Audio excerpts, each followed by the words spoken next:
خلیجی ملک میں ایک شادی کی تقریب بہت دھوم دھام سے جاری تھی۔ دولہا دلہن بڑی شان و شوکت سے سٹیج پر آئے۔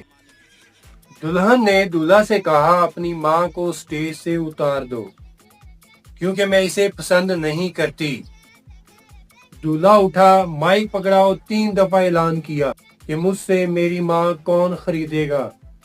یہ اعلان سننا تھا کہ حاضرین پر سناٹا طاری ہو گیا۔ پھر دولہا بولا میں اپنی ماں کو خود ہی خریدوں گا۔ اس نے شادی کی انگوٹھی اتار کے پھینک دی اور ماں کے قدموں پر بوسہ دیتے ہوئے کہا میں نے نفع کا سودا کیا ہے۔